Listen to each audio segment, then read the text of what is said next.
Quand je suis rentré en 70, pompier, il n'y avait absolument rien. On faisait le sauvetage, on faisait les corps de chambre, les cordages, qui faisaient une tonne, faisaient 20 mètres, ces filles. Et comme j'ai fait pas mal de grimpe à un entre pompier, ma plus grosse difficulté, c'est de faire admettre aux officiers qu'il y avait des cordages, des cordes en nylon, qui étaient plus longues, et ils ne voulaient pas. Impossible. Ça, c'était ma première difficulté. La deuxième difficulté, ça a été de leur faire admettre qu'il y avait le spéléo secours du Var, avec Alain Mattéoli, que je connaissais bien, d'avant les pompiers, qui étaient des spécialistes, qu'on pouvait travailler avec eux, leur fournir tout ce qu'on a de nous, et pour progresser avec eux. Ça s'est jamais fait, ça s'est fait que plus tard. Les premiers secours en montagne, dans les années 75, ils étaient axés sur la recherche de corps, surtout la recherche et l'évacuation des blessés en terrain accidenté. Mais il n'y avait pas d'escalade, il n'y avait rien. Et il a fallu attendre la deuxième génération avec Jean-Louis Bonin qui nous porte tout le côté technique de la grimpe. Mais on était balbutiants, hein. Disons que nous, à notre époque, il a fallu que tout inventer, que ce soit plongé ou en montagne, il a fallu tout inventer, et vous avez tout à reprogresser. En 1975, j'étais en stage à Fondure, je faisais mon stage moniteur, et au cours de ce stage, nous avons eu à effectuer 4 secours réels, chose qui n'était pas du tout prévue, surtout pour un stage moniteur. Et là, avec d'autres gars, nous avons pris conscience qu'il n'y avait rien d'organisé pour les secours. Les corps constitués faisaient ce qu'ils pouvaient, mais il n'y avait pas de technique très précise, il n'y avait rien. Donc on a tenté une grande aventure, j'ai eu la chance d'être là à ce moment, c'est pour ça que je suis devenu conseiller technique. Et donc nous avons mis en place des stages de conseillers techniques, nous avons au cours de tous ces stages mis en place des techniques qui n'existaient pas, en les essayant, en les modifiant, en essayant de trouver les meilleures manières de sortir une victime d'une cavité, meilleure pour lui aussi.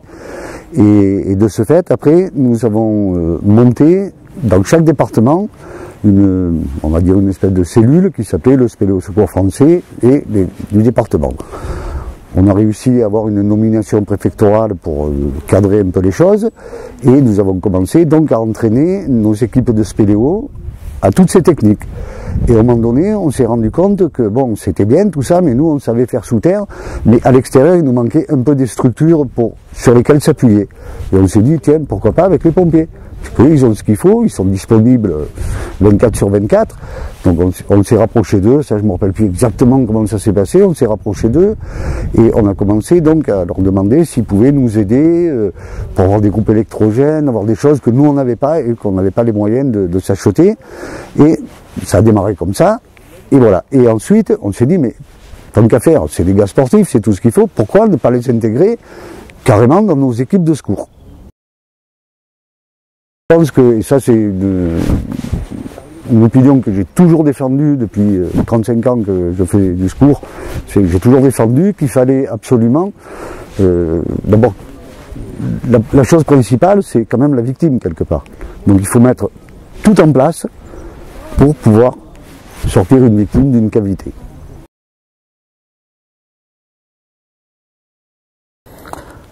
Secours en montagne, c'était sortir des sentiers battus, quoi, de la routine de tous les jours. C'était aller encore plus loin, quoi, dans le dépassement de soi, quoi. Voilà, et puis surtout ne pas laisser tomber les gens qui sont dans de fâcheuses positions, quoi. Esprit de groupe, alors là, oui, plus que jamais, oui. L'esprit de groupe, il faut compter les uns sur les autres, quoi. Là, il n'y a pas de secret, là. Il y en aurait beaucoup, mais une qui m'a particulièrement marqué, c'est une intervention, enfin, un exercice de secours spéléo qui avait lieu dans le massif de la Sainte-Baume, dans la veine du Saint-Cassien, et c'était un exercice interrégional où beaucoup de monde était prévu, quoi. Et nous, de par notre proximité, nous sommes arrivés, nous les Toulonnais, les premiers.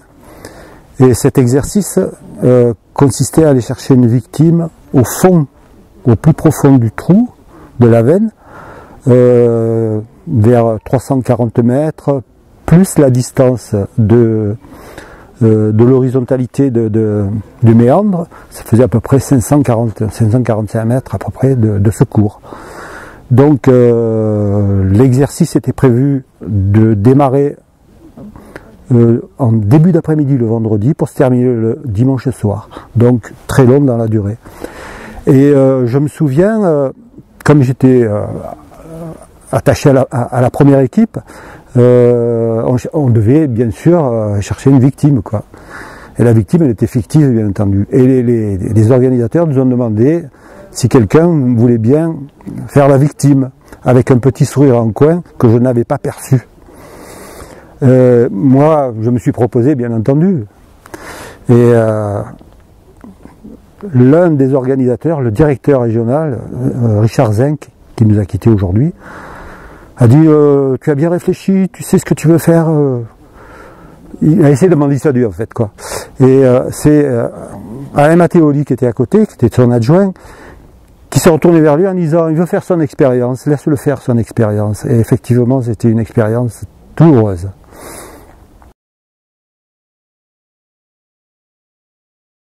Pourquoi le secours en montagne? Eh bien parce que au sein des pompiers, c'était une équipe où les grades n'étaient pas très importants, c'était les compétences. C'est-à-dire que par exemple, nous avions des volontaires qui étaient super bons en escalade, et c'était eux qui grimpaient toujours en tête. Et puis après, au fur et à mesure qu'on prenait de l'assurance, même si on n'était pas gradé, on arrivait à prendre des responsabilités. Et ça m'a bien plu. C'est d'ailleurs comme ça que bon, je me suis occupé du matériel, et on est rapidement passé au baudrier complet et aux chaussons de montagne, avec aux cuissards, chaussons d'escalade et matériel d'escalade, quoi. Voilà. Oui, bon, ben justement, j'en parlais ce matin avec Jean-Pierre Dutheil, une intervention dont je me souviens bien. C'est une intervention qu'on a réalisée à deux. C'était une mère et sa fille qui étaient coincés dans une voie du Coudon. Leur rappel était bloqué, donc ils n'arrivaient plus à descendre sur le chemin. Donc on est allé les chercher en pleine nuit. Et bon, c'est une intervention qui m'a marqué parce qu'on a été du début à la fin, on a fait l'intervention tout seul, à deux. Ça m'a bien branché.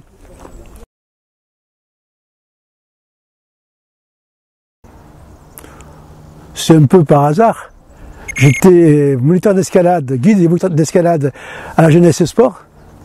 Et un jour, dans les années 70, il y a un hélicoptère qui est rentré dans une falaise dans la montagne de la Loube, de la Latte, et les pompiers n'arrivaient pas à leur porter secours. Donc ils se sont rendus compte qu'il manquait de technicité et qu'il fasse appel à un technicien. Et c'est pour ça que je suis venu proposer mes services. Ah oui, parce que c'est un contact très réel. Très réel, ça peut être une voiture qui tombe dans un ravin. Donc on a vraiment la sensation de se préparer à secourir quelqu'un. Et moi je trouve ça assez fort. Oh, sans doute différemment, mais quand même il y a un fond très fort dans les pompiers. Il y a un esprit de corps qui est très fort. Et moi je me souviens, après avoir passé des escalades, des heures en paroi, se retrouver un petit groupe assis sur un rocher, me faire un petit feu et manger une côtelette grillée, ça a beaucoup de charme, énormément.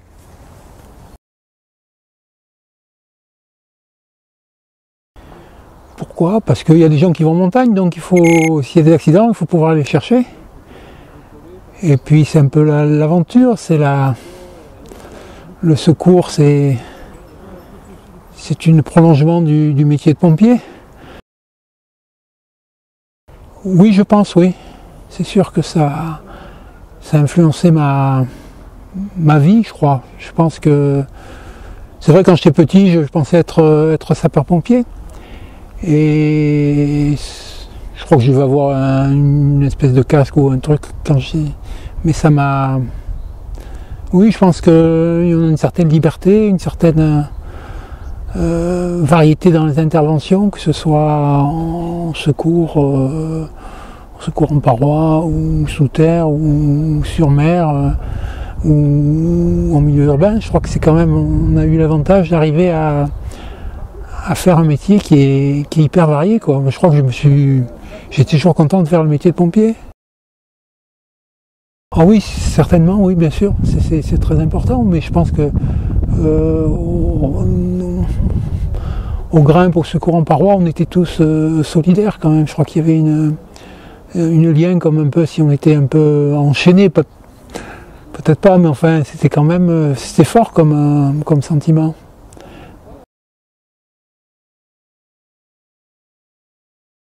Ah ben, j'ai eu la chance de rentrer pompier volontaire, et quand l'équipe s'est créée, étant donné que moi j'étais au club alpin, que je fais beaucoup d'escalade, c'était un plaisir absolu d'intégrer cette équipe, et voilà. À H24, au BIP, c'était un plaisir absolu d'être disponible tout le temps, quoi. Et c'était vraiment une belle expérience. Ah, bah, disons, c'est surtout un type de secours où j'ai eu le plaisir de me rendre compte de la complémentarité de toutes nos différentes spécialités au niveau des pompiers. Sur une intervention à Solier-Stouka, dans un endroit où un gamin d'une quinzaine d'années était tombé, s'était bloqué avec un énorme rocher d'à peu près 500 kg sur une zone instable, où là on a pu voir très rapidement la compétence à la fois du secours en montagne qui est venu à l'abordage, du secours routier qui est venu nous aider pour gonfler des coussinets pour essayer d'éviter que ce gros rocher n'écrase plus la jambe de ce gamin, en même temps du SD parce qu'on a fait toutes nos spécialités, y compris ensuite après pour l'évacuation. On a eu la chance avec le Golf Hotel qui est venu avec son hélico de nous récupérer le gamin d'une manière délicate et non pas après un long cheminement en fin de journée de plusieurs dizaines de minutes. C'était une époque où, effectivement, où c'était encore reconnu pour être utile, oui. Et ça a pas mal, je pense, pour interviewer d'autres personnes. Mais je pense que beaucoup de personnes ont apprécié cette polyvalence.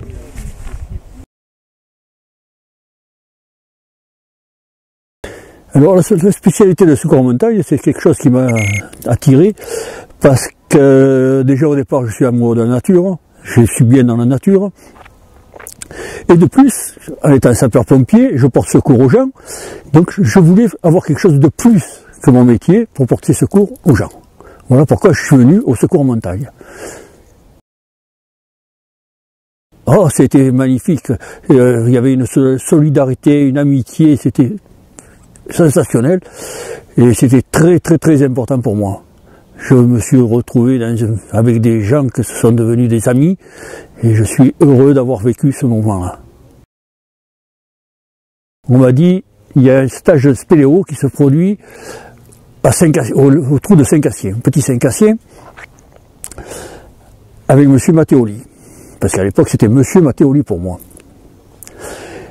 Donc je suis allé à ce stage, quand je suis arrivé, c'était pas un stage, c'était un exercice de secours en montagne.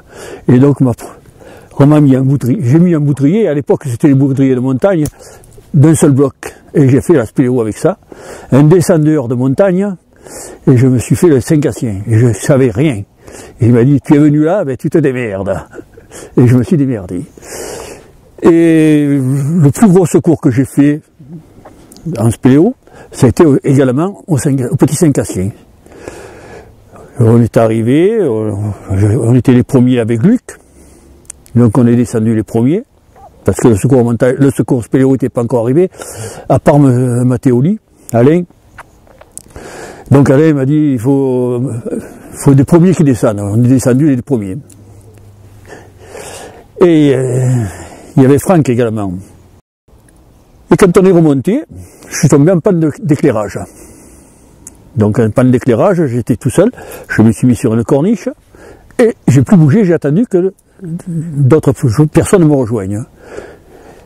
Ces personnes sont arrivées au bout d'un X temps, et je suis remonté avec leur lumière à eux. Mais entre-temps, en haut, il y en a un qui m'avait croisé, et qui était monté, et qui avait signalé que j'avais fait un malaise cardiaque au fond.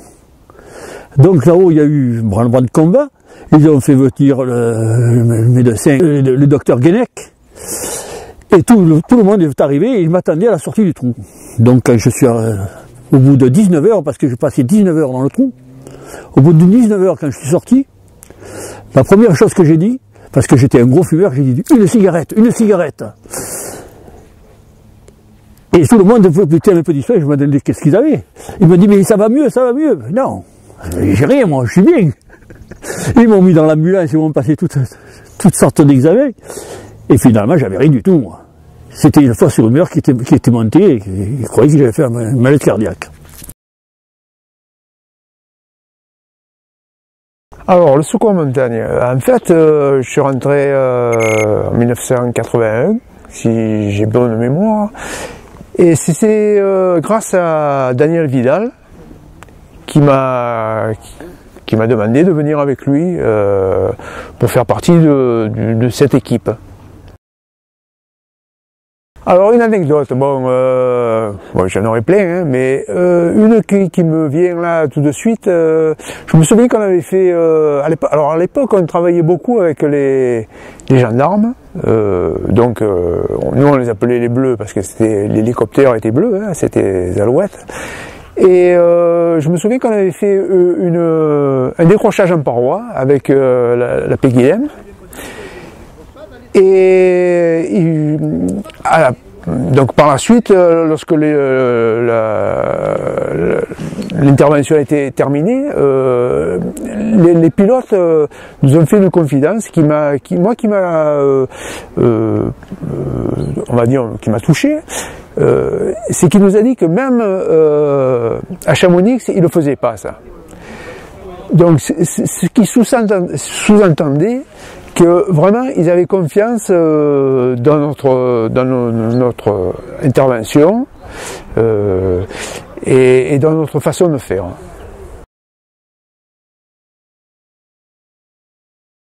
J'ai toujours eu une attirance pour les activités de plein air et pour le secours en montagne en particulier.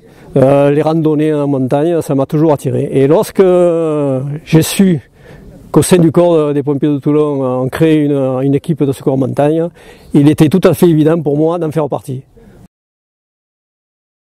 Notion de groupe également, puis aussi dans les premières années de convivialité aussi, avant nos manœuvres, c'était parfois un petit déjeuner avant d'attaquer, de rentrer dans le vif du sujet. Également, il en fallait aussi beaucoup de solidarité, hein. Il fallait qu'on compte sur les uns et sur les autres et avoir confiance surtout aux collègues qui nous accompagnaient dans les différentes interventions, hein.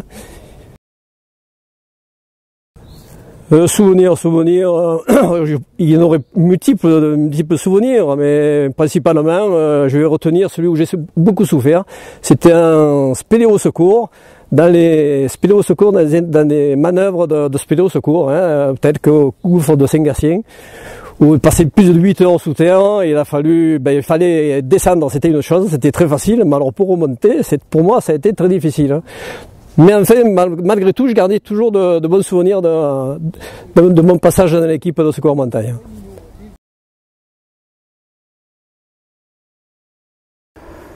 Jean-Louis, Alain, un guide et un spéléo au service des pompiers. Pourquoi cette envie de transmettre, Jean-Louis? De transmettre, mais pour sauver. Hein, c'est l'esprit profond des pompiers. Et en toutes les activités, il faut trouver une spécialité et avoir affaire à un spécialiste. Alain? Transmettre, au-delà du secours, je pense que la transmission est nécessaire, mais comme disait Jean-Louis tout à l'heure en off, la transmission c'est une affaire de passion aussi. Et à partir du moment où on est passionné, que ce soit pour une activité ou pour du secours, il ne faut pas la perdre. Merci messieurs pour tout ce que vous avez fait. Merci à toi Franck.